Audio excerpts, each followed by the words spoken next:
Soy Fernando Díaz Villanueva. Hoy es 1 de marzo de 2023 y esto es La Contracrónica.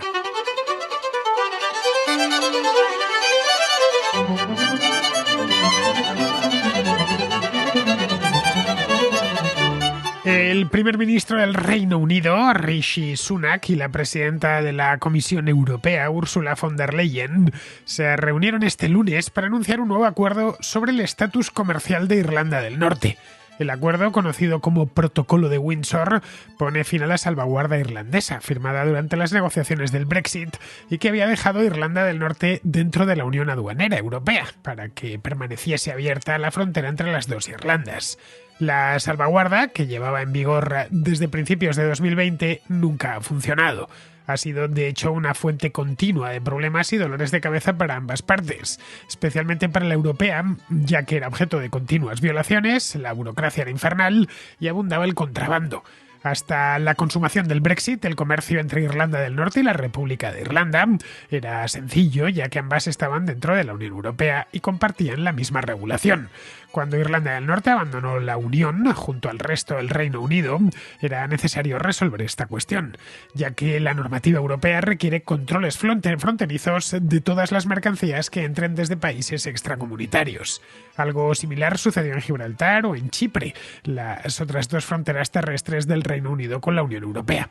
Pero allí se resolvió de forma más rápida. En Irlanda, además, existía un acuerdo previo que impedía fijar una frontera. Para solucionar el problema, Boris Johnson aceptó a finales de 2019, de muy mala gana por cierto, un protocolo que, desde el punto de vista comercial, sacaba a Irlanda del Norte del Reino Unido, creando una frontera en el mar de Irlanda entre las dos grandes islas. La inspección y el control de aduanas se llevan a cabo en Irlanda del Norte, ocasionando infinidad de problemas y demoras. Esto había creado un gran disgusto entre los habitantes del Ulster y especialmente en el partido unionista, el DUP, que reclamaba a Londres romper el protocolo aun a riesgo de que eso ocasionaría el cierre de la frontera entre las dos Irlandas. El propio Boris Johnson amenazó incluso con ignorar el protocolo, esto fue hace no mucho, en junio del año pasado, ocasionando un agrio enfrentamiento con las autoridades comunitarias. Hacía falta, por lo tanto, renovar este acuerdo para facilitar el comercio. Con el protocolo de Windsor se crean dos carriles comerciales, uno de color verde, destinado a productos cuyo destino final sea Irlanda del Norte, desde Gran Bretaña, y otro de color rojo, cuyo destino sea la República de Irlanda, es decir, la Unión Europea. En el norte se seguirá aplicando parte de la regulación comunitaria, aunque se introduce el llamado freno de Stormont, un mecanismo que activaría la Asamblea de Irlanda del Norte en el caso de que alguna regulación europea vaya en contra de la legislación local. El sistema, como vemos, sigue siendo complejo y necesariamente insatisfactorio para ambas partes.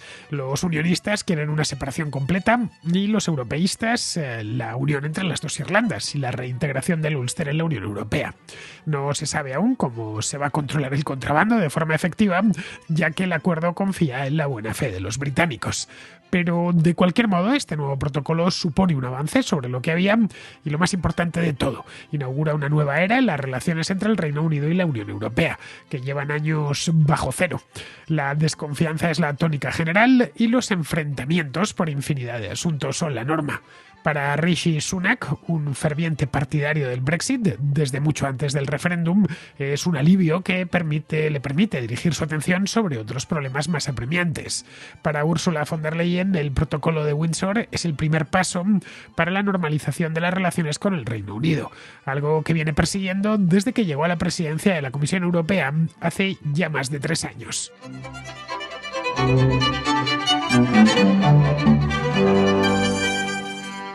El acuerdo del Brexit, negociado entre 2017 y 2019, entró en vigor el 31 de enero de 2020. Acabamos de celebrar, o han celebrado los británicos, no todos, eso sí, la mayor parte no lo han celebrado, el tercer aniversario de que se concluyese definitivamente el Brexit. No se concluyó realmente ese día, el 31 de enero de 2020, ese fue el día en el que entró en vigor, pero hasta finales de ese año se estableció un periodo de transición plan hasta el día 31 de diciembre, durante 11 meses, en el que el Reino Unido estaba obligado a aplicar toda la regulación comunitaria para que las empresas británicas, también las europeas, los individuos, etcétera, se fuesen adaptando a la nueva situación, que era radicalmente distinta a la anterior, porque el Brexit había sido duro. De la variedad de Brexit que se tenían en cuenta, las posibilidades pues fue uno de los más duros posibles. Ese periodo de transición, como digo, terminó el 1 de enero de 2021, mejor dicho, el 31 de diciembre a las 12 de la noche. Por lo tanto, llevamos de Brexit propiamente dicho poco más de 2 años. Como todo esto sucedió en lo más severo de la pandemia, el problema del Brexit y sus consecuencias pasaron durante los años 2020-2021, incluso buena parte de 2022, a un segundo plano. A nadie parecía interesarle aquello con la COVID de por medio. Además, se había hablado muchísimo de este tema, pues desde 2016, calculad, habían sido como 3 o 4 años muy intensos con el tema del Brexit y nadie realmente quería ya oír hablar de más problemas. Se había llegado a un acuerdo, mejor, peor, regular, como fuese, pero era el que había y había que apechugar con él. Luego vino la pandemia fue muy dura para toda Europa, también para el Reino Unido, especialmente para el Reino Unido, sobre todo a lo largo del año 2020, y era esto de los detalles del Brexit, los flecos habían pasado a un segundo lugar de las preocupaciones de los británicos y también del propio gobierno británico y de las propias autoridades europeas. Vamos, bastante tenían ambos, a ambos lados del Canal de la Mancha, con todos los problemas derivados de la pandemia, como para preocuparse de los cabos sueltos, que habían quedado unos cuantos, que había dejado además una negociación que por lo demás había sido tensa, muy desagradable en algunos puntos, especialmente al final, y que se había culminado de muy mala gana y con imprecaciones mutuas en la segunda mitad de 2019. Coincidiendo con la llegada al poder de Boris Johnson, llegó en el mes de julio de aquel año con la salida de Theresa May y luego posteriormente se consolidó en el poder tras su arrolladora victoria electoral. Esto fue ya a principios, la primera quincena de diciembre del año 2019, unos pocos meses antes de que irrumpiese la pandemia. Pero que el asunto pasase desapercibido, y ya digo, por lo menos durante 2020 y 2021 no era un asunto del que se hablase demasiado, porque había problemas de mayor enjundia, no significaba que ese asunto hubiese desaparecido, ni muchísimo menos. Todos en Londres y en Bruselas sabían que había muchas cuestiones pendientes por resolver, pero no era fácil abordarlas, porque había otros temas más importantes y porque no había tampoco demasiada voluntad. El acuerdo del Brexit además era un acuerdo larguísimo, un acuerdo de casi 600 páginas, es un acuerdo que tiene 185 artículos y 3 protocolos especiales para las 3 zonas en las que el Reino Unido y sus dependencias hacen frontera terrestre con la Unión Europea. Si el Reino Unido fuese, qué sé yo, como Irlanda, por ejemplo. Irlanda es una isla, pero una isla en estado puro. No tiene dependencias en el continente, cosa que no sucede con el Reino Unido, que tiene una parte del propio Reino Unido, está en la isla de Irlanda, y después otras 2 dependencias, 2 territorios de ultramar que están en el sur de Europa. Uno es Gibraltar y el otro es Akrotiri y Dekelia. El Gibraltar lo conocemos bien los españoles porque nos cae muy cerca, y el otro son 2 bases muy desconocidas en España, que son las bases de Akrotiri y Dekelia, que están en la isla de Chipre y que llevan allí los británicos pues desde hace muchísimos años. Se conformó como tal este territorio británico ultramar, creo que fue en 1960, coincidiendo con la independencia de Chipre del Imperio Británico. Bien, en el caso de Gibraltar y Akrotiri y Dekelia no presentaba el asunto grandes problemas, ya que, como digo, se trata de territorios británicos de ultramar, no son propiamente parte del Reino Unido. Son de pequeño tamaño, no muy poblados. Gibraltar tiene 6,8 kilómetros cuadrados, creo, y unos 34.000 habitantes, y Akrotiri y Dekelia es algo más grande, no mucho más, tiene 254 kilómetros cuadrados y tiene unos 18.000 habitantes. Está menos poblado Akrotiri y Dekelia que Gibraltar. Además, en el caso chipriota, lo que justifica aquello son 2 grandes bases de la Fuerza Aérea Británica. Bien, pero como digo, no forman parte del Reino Unido. La cantidad de kilómetros que tienen de frontera con la Unión Europea es pequeño. En el caso de Chipre, pues en el otro extremo de la Unión Europea, en el Mediterráneo Oriental. Y en el caso de Gibraltar, pues Gibraltar es una península minúscula que debe de tener, qué sé yo, 1 kilómetro de frontera terrestre, estoy hablando. Exclusivamente hay un paso fronterizo. Con Irlanda del Norte la cosa era diferente. Irlanda del Norte es, de hecho, uno de los reinos constitutivos del Reino Unido. Ocupa una superficie considerable, tiene más de 14.000 kilómetros cuadrados y sobre todo que está muy poblado. Está poblado por casi 2 millones de habitantes. En Irlanda del Norte, que se conoce también como Ulster, por abreviar, aunque la región del Ulster propiamente, si nos ponemos aquí exquisitos, es una de las 4 provincias tradicionales de la isla de Irlanda. Las otras 3 son Leinster, que es donde está Dublín, Connacht y Munster, que es la provincia que está al sur. Son provincias, ya digo, tradicionales, no se corresponden con ningún ente administrativo. Pero vamos, la parte norte, Ulster, hay un Ulster irlandés y norirlandés y un Ulster que depende o que forma parte de la República de Irlanda. Pero bueno, como la mayor parte está dentro del Reino Unido, cuando decimos Ulster nos estamos refiriendo a Irlanda del Norte. Bien, pues en el Ulster el problema era doble. Porque aparte de esa misma frontera que existe con la República de Irlanda y por lo tanto con la Unión Europea, hay un problema interno y es que esta región está muy fracturada políticamente desde hace décadas entre unionistas e independentistas. Los unionistas quieren permanecer unidos al Reino Unido y los otros quieren independizar Irlanda del Norte. Aunque podríamos, sin miedo a equivocarnos, realmente los dos son unionistas, porque unos quieren unirse a la República de Irlanda, unificarse a la República de Irlanda, porque la República de Irlanda antes de lo que existe actualmente, nació hace un siglo, no existía.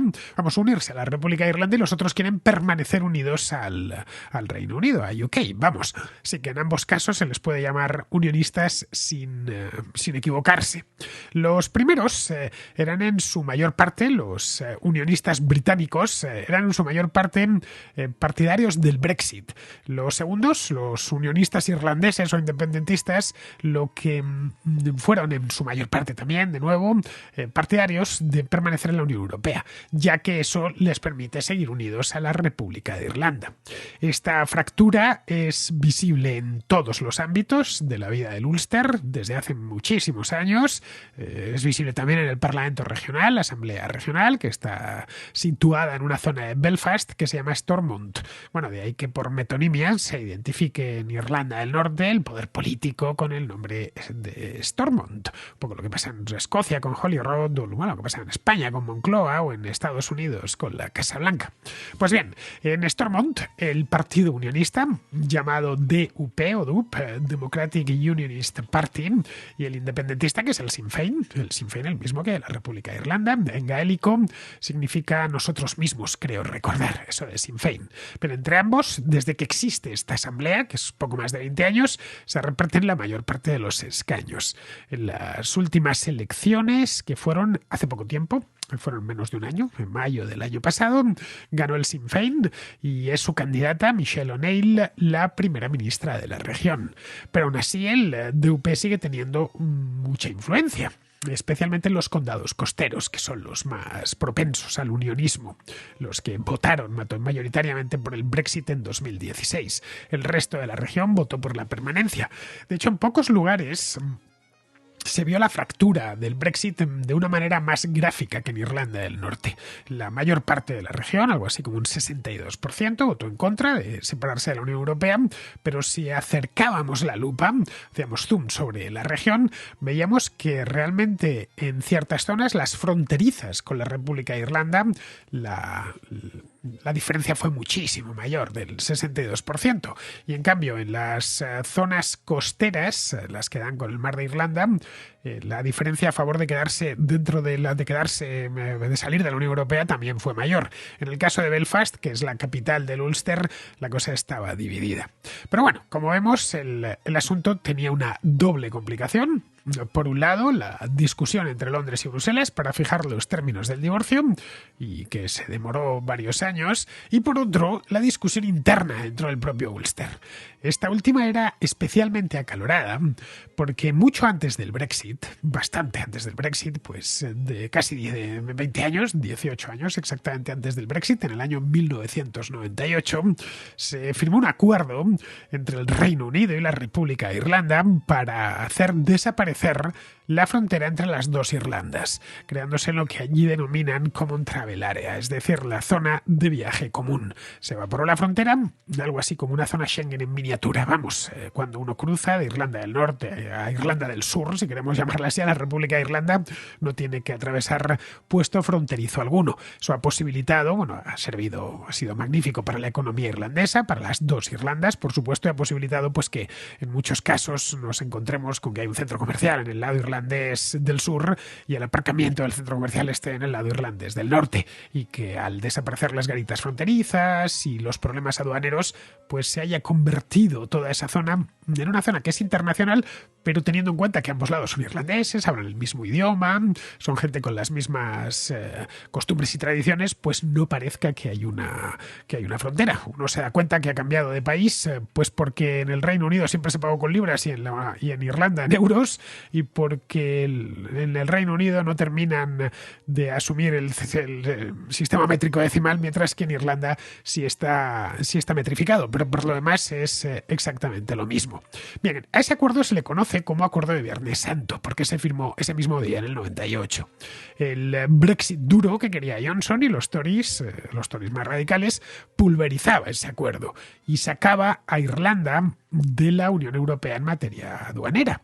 Algo no solo a Irlanda, la República de Irlanda estoy hablando, algo no solo inaceptable para los irlandeses, sino inviable, porque no se pueden establecer fronteras entre los países miembros. La República de Irlanda es miembro de la Unión Europea desde hace medio siglo, desde 1973, forma, por lo tanto, pues parte tanto del espacio económico europeo, de la Unión Aduanera, del mercado único, también, por cierto, de la zona euro.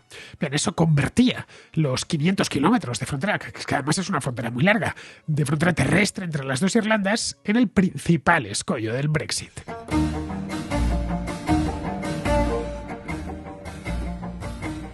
Las dos partes, cuando se sentaron a negociar, coincidieron y entendieron en que regresar a una frontera dura, con controles aduaneros, era imposible. Era imposible porque, aparte de poco conveniente, vulneraba el Acuerdo de Viernes Santo de 1998, es decir, vestían a un santo para desvestir a otro.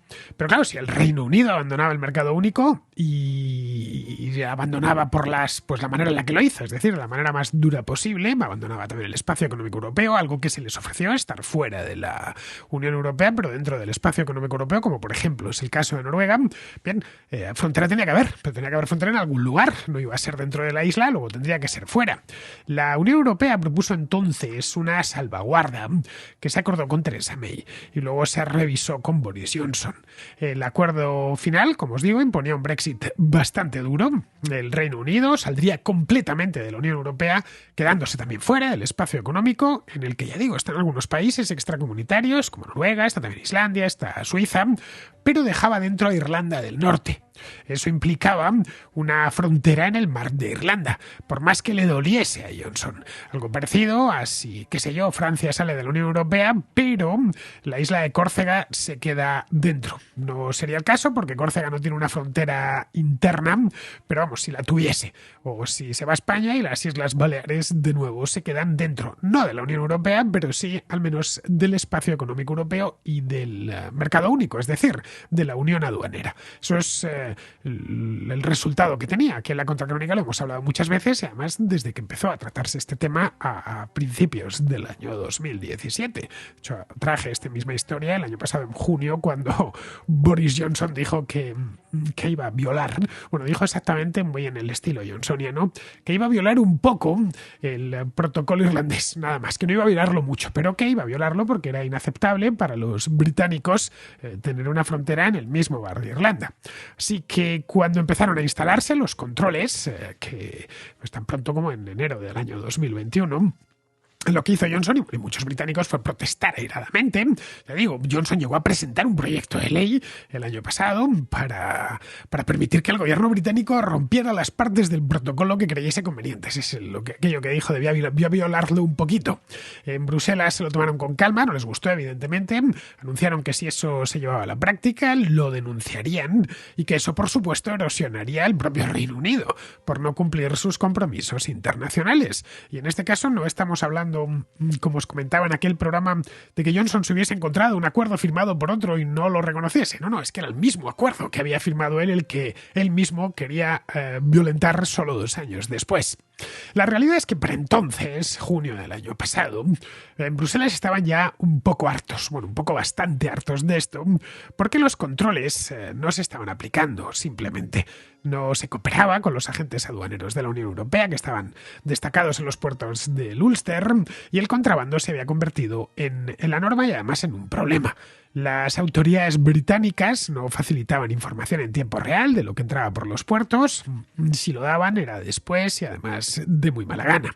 Bruselas había abierto ya varios procedimientos de infracción del acuerdo y había llevado al Reino Unido a los tribunales. Pero claro, ya se sabe todo lo que terminan los tribunales. La cosa va lenta y nada se había resuelto hasta el momento actual. Vamos, que el tema estaba completamente atascado y era el origen de muchos problemas, de muchas discusiones y de muchas acusaciones mutuas. Con Johnson, en el día de Downing Street, no había posibilidad de negociar nada. Bueno, el propio Johnson quería violar un poco el acuerdo, pero no negociar uno nuevo.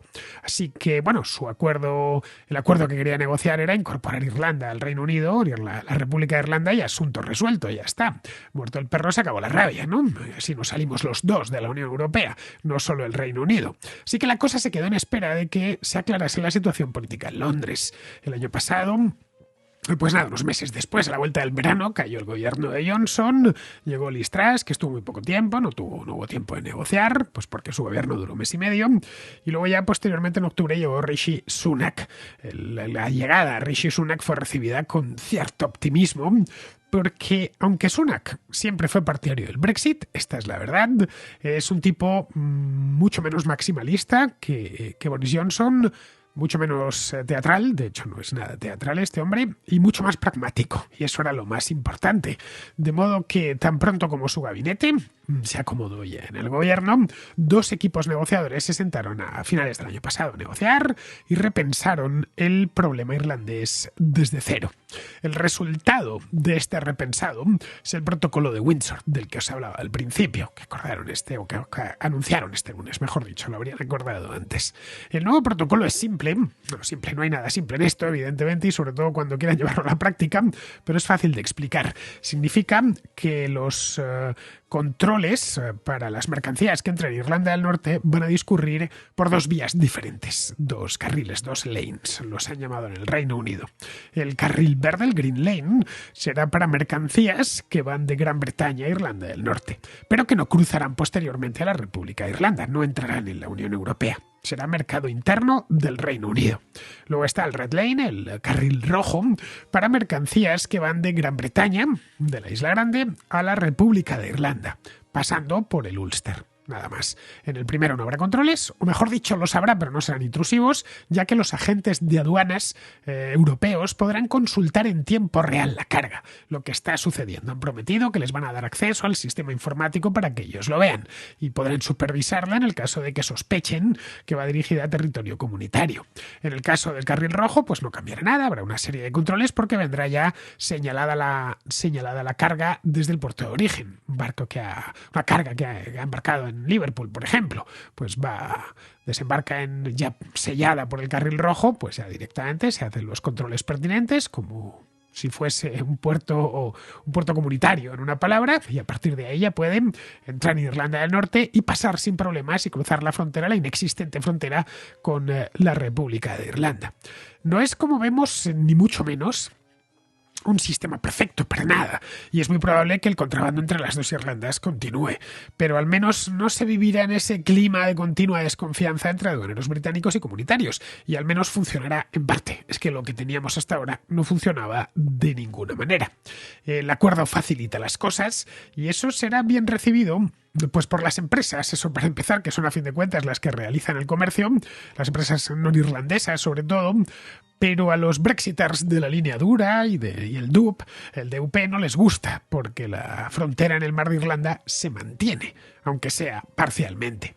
Además de eso, el Tribunal de Justicia Europeo, que es el árbitro final de las normas del mercado único, conservará cierta jurisdicción en Irlanda del Norte. Hayan previsto un freno que lo de Stormont, por el lugar donde está el Parlamento irlandés, que si una serie de diputados dentro del Parlamento irlandés, de la Asamblea no irlandesa, lo exigen, pues podrían llegar a ponerse en duda estas normas dentro de Irlanda del Norte. Nada más. Esto es por si acaso hubiese algún problema. Bien, esto da pie a que el debate sobre Irlanda no desaparezca del todo de la política británica. Los que se oponen al protocolo de Windsor no han ofrecido, la verdad, una alternativa seria. Bueno, salvo la fantasía, como os decía antes, de extender el Brexit a la República de Irlanda, sacándola de la Unión Europea, que es realmente lo que proponen, aunque no lo digan abiertamente con esas palabras. Mantener la situación actual tampoco es opción, porque es una pesadilla para los comerciantes británicos y no irlandeses, bueno, y para los propios habitantes del Ulster, que han visto cómo faltan algunos productos y cómo se complica la exportación.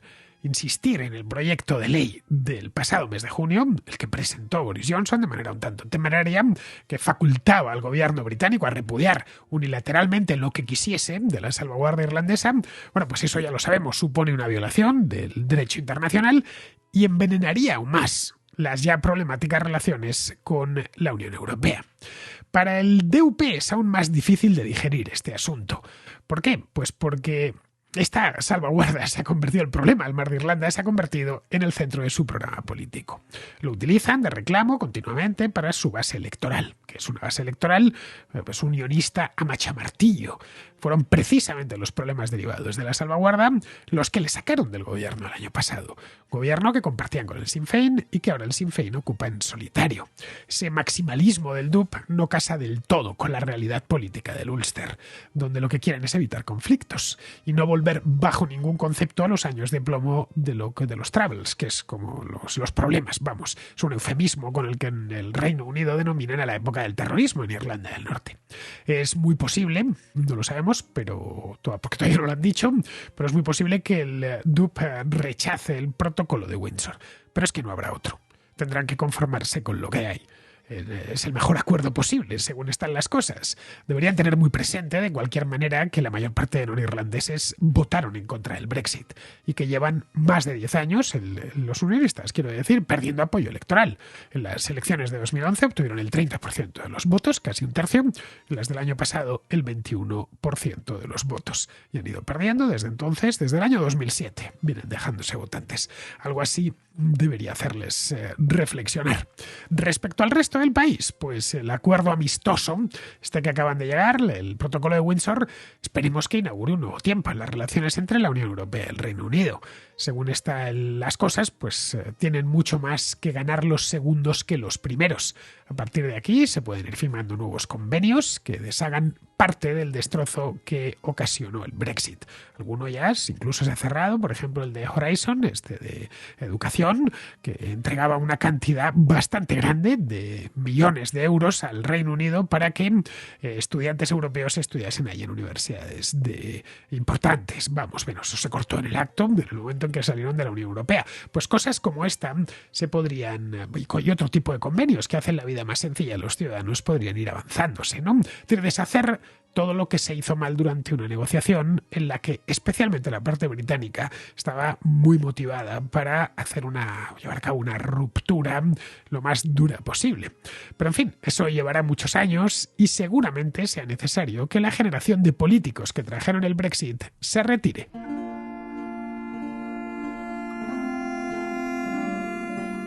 Vamos con la contrarréplica. Empezamos con Francisco, que a raíz del programa de ayer sobre TikTok nos habla del data mining o minado de datos, un negocio en el que ha entrado de lleno la inteligencia artificial. Hola, Fernando. Quería aportar algo al tema de TikTok que creo que puede interesar a tus contraescuchas. El primero, aclarar que los datos biométricos nunca se envían a las aplicaciones, ¿de acuerdo? Es el teléfono móvil, incluso sin conexión a internet, el que se encarga de verificar que tu cara o tu huella dactilar pertenece a esa cuenta. pero en ningún caso ni la cara ni la huella dactilar se envían a ninguna de las aplicaciones que tú desbloqueas biométricamente. ¿De acuerdo? Y el segundo tiene que ver con mi colaboración, que te vuelvo a dar las gracias, Fernando, por dejar que el polemista participara en tu programa. Tiene que ver con la inteligencia artificial y el data mining, en la minería de datos. Fernando, además de los datos que has dicho que puedes enviar, que puedes escribir en tu teléfono, incluso que podrías mentir completamente teniendo un email falso, etcétera, además de todo eso, tienes que pensar que los ordenadores, gracias al deep learning, a la enseñanza profunda en español, ya entienden lo que están viendo, entienden lo que tienen delante, entienden la edad que tienes simplemente haciéndote un vídeo, por supuesto, entienden de qué zona eres del planeta, qué hora es por las sombras de un día, si lo estás grabando al aire libre, entienden que puedes necesitar trasplante de pelo si eres calvo, entienden un montón de cosas. Y no solo eso, pueden hacer una cosa que creo que es una referencia que es muy de tu palo.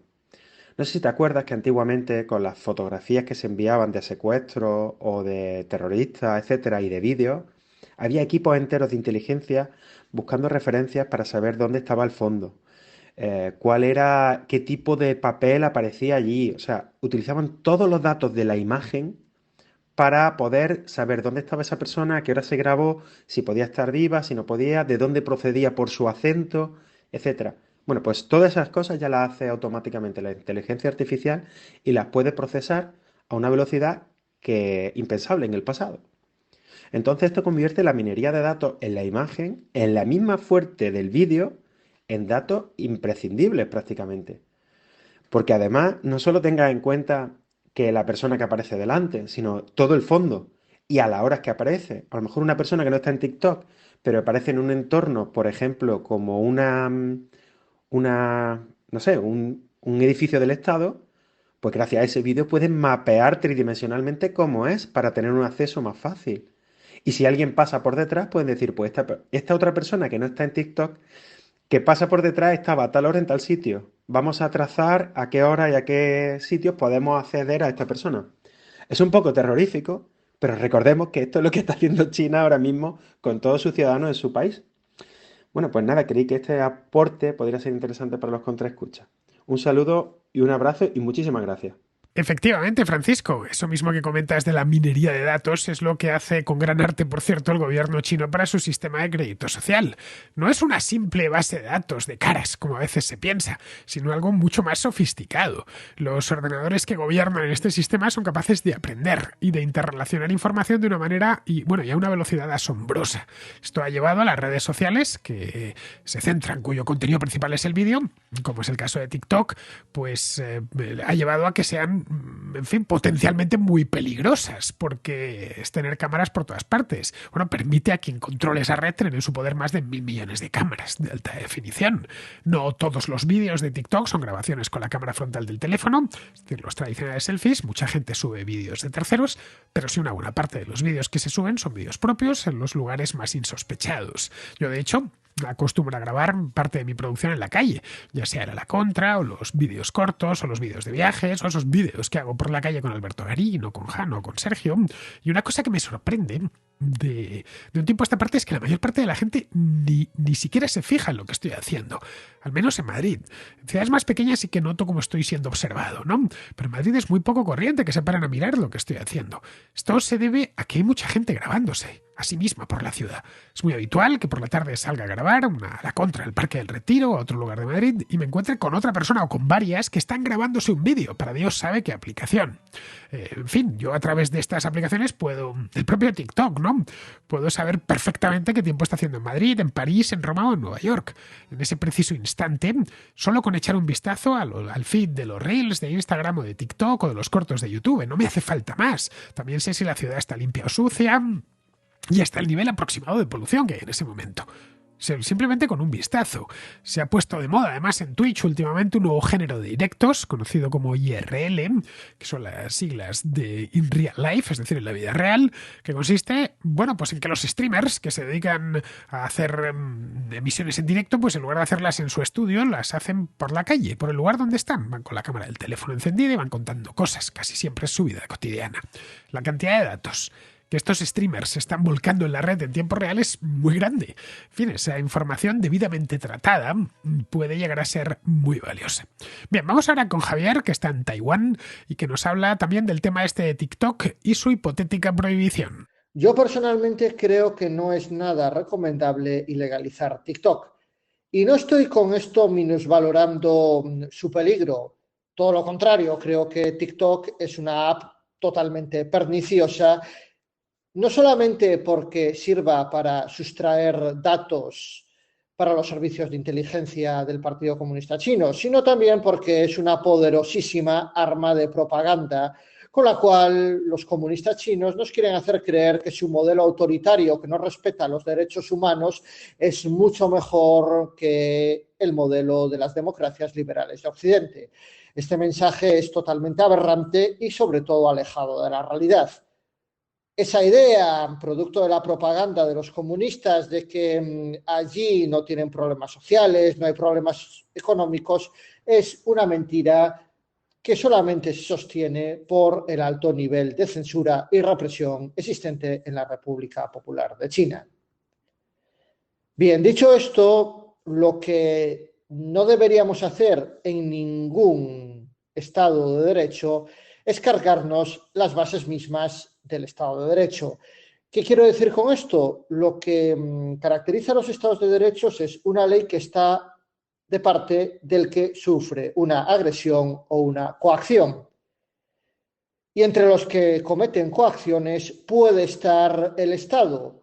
Es decir, no solamente debe ser sancionado o castigado un ladrón, un asesino, sino que el Estado, o al menos en teoría, debe ser también sancionado o al menos limitado si se salta la ley. La ley tampoco debe servir para ejecutar mandatos coactivos producto de un capricho temporal de un político, sino que debe estar basada en la reflexión hecha durante muchos siglos por juristas, filósofos, historiadores, científicos, etcétera, etcétera. Con la pandemia, el Partido Comunista Chino ya ha hecho mucho daño al Estado de Derecho. Lo que no puede ser es que un día una norma sea obligatoria, al día siguiente no, un día se pueda salir a las 6, al día siguiente a las 10, un día que sí se puede llevar la mascarilla, otro que la mascarilla no es importante, otro que es obligatoria. Es decir, una ley hecha para las circunstancias es la degeneración del Estado de Derecho y es algo que no se debería tolerar. Ese es el modelo que quiere imponer el Partido Comunista Chino, es decir, un Estado tutelado con mandatos coactivos por un gobierno. Sin lugar a dudas, esto es una cuestión de responsabilidad individual. Esa es la baza fuerte de Occidente y también de otros países democráticos que no están en Occidente, me refiero a Corea del Sur, Taiwán, etcétera, etcétera, para frenar el auge del autoritarismo que patrocina el Partido Comunista Chino. Si se destroza la responsabilidad individual, entonces el Estado de Derecho está simplemente perdido. Por lo tanto, lo de TikTok debe ser, ante todo, visto como una cuestión de responsabilidad individual. A nadie le interesa tener al Partido Comunista Chino haciéndole guerra psicológica o espiándole. Yo creo que es una cuestión muy obvia. Así es, Javier, en nuestro orden legal no se puede prohibir una red social por las buenas, porque no le gusta al gobierno. Si se demuestra que a través de esta red social alguien está delinquiendo, pues se puede perseguir a esa persona en concreto, pero no tirar la plataforma abajo. Lo mismo sucedería si TikTok promocionase la pornografía infantil, qué sé yo. En ese caso sí se la podría perseguir penalmente, pero por el contenido en sí que la red transmite. En las democracias liberales de Occidente, bueno, Occidente y Oriente, ahí tenemos a Japón, a Corea del Sur, a Taiwán. Principios como los de la propiedad privada o la libertad de expresión figuran como derechos fundamentales en las constituciones. No se pueden crear prohibiciones a la carta, a no ser, claro, que quedase demostrado que un gobierno extranjero está utilizando una red social concreta con intención de desestabilizar un país, interferir en sus asuntos políticos y robar datos de sus ciudadanos. De TikTok existe esa sospecha, pero no la certeza. Pero es que aunque quisiese prohibirse, como comentaba ayer, esto solo se podría hacer por completo creando un cortafuegos como el que tiene en la República Popular China. no existe otro modo de hacerlo. Y aun con el cortafuegos habría manera de saltárselo. En fin, puedes sacar la aplicación del Application Store de los teléfonos. Puedes impedir que la empresa en cuestión venda publicidad, pero no que esté disponible allá afuera y que desde aquí la podamos consultar. La sociedad abierta tiene sus riesgos, pero claro, siempre será indiscutiblemente mejor que una sociedad cerrada, como la de la China popular. Bien, seguimos con Jaume, que nos habla de la fijación de precios, algo que algunos políticos quieren implantar ahora que la inflación está disparada. Hola, Fernando. Hoy quería compartir una reflexión con los contraescuchas sobre la fijación de precios, ¿no? Esto que se está hablando desde algunos sectores de izquierda. Yo creo que esto se debe o bien a una total ignorancia respecto al mercado y a cómo se producen los bienes y servicios, o bien a lo más probable, ¿no?, a una estrategia electoral en un año donde pues habrá elecciones municipales y pues, seguramente también generales, ¿no? Creo que es imposible fijar precios y cualquier persona con dos dedos de frente lo sabe, ¿no? Por ejemplo, pensemos en una barra de pan que vale €1. Ese euro es el precio que paga el consumidor final. Y de ahí hay que imputar, o se prevé, ¿no?, que tiene que haber algún beneficio para quien lo está fabricando, y luego toda una serie de costes. Todos esos costes van desde la materia prima, la mano de obra, la energía que se usa, el transporte de la materia prima, el transporte del producto una vez finalizado.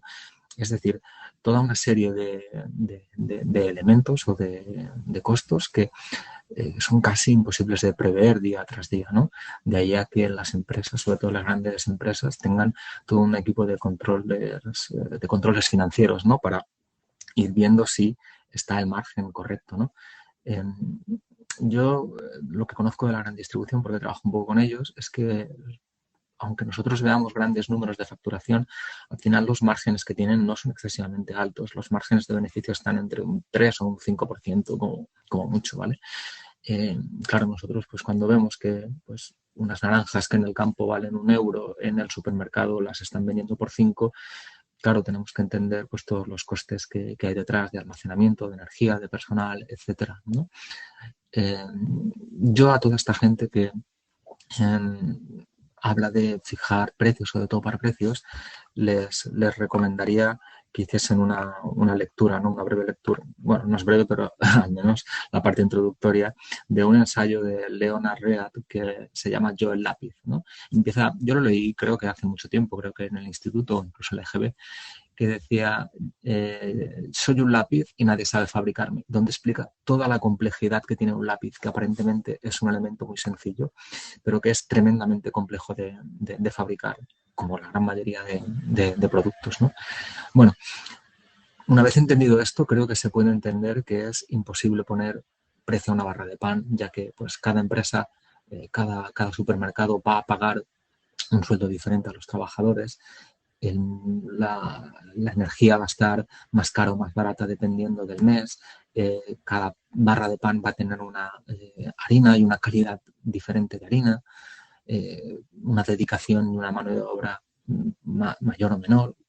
Es un brindis al sol pedir que se fijen los precios, ¿no? Por eso, bueno, volviendo a lo que decía al principio, o bien es una medida electoralista pensando en las elecciones que van a haber este año, o es simplemente una completa ignorancia por parte de quienes lo piden. Espero que sea lo primero. Un cordial saludo. Los que quieren fijar precios simplemente no entienden cómo se forma un precio. Creen que el precio lo pone el vendedor a su antojo. Si esto fuese así, los comerciantes siempre pondrían un precio altísimo para cualquiera de sus productos. De hecho, se pondrían de acuerdo entre ellos para que los precios fuesen altos. Pero es que esto no funciona así. Los precios los fija el mercado de forma espontánea. Por mercado hay que entender los agentes económicos, todos los que participan en un mercado dado.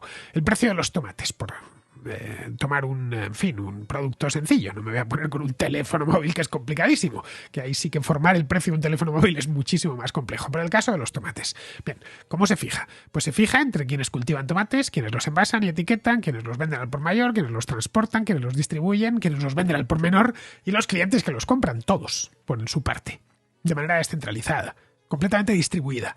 y sin necesidad de reunirse en ningún momento, ni de ponerlo en un papel. El Estado luego, eso sí, pone la guinda final en la fijación del precio colocando un impuesto, que en el caso de los tomates en España es el IVA reducido del 4%. Bien, todos esos agentes han participado, intercambiando esa información en tiempo real. Una información, ya digo, que cambia continuamente. Si yo quiero producir tomates, tengo que hacerlo para venderlos a precio de mercado, no al precio que yo desee.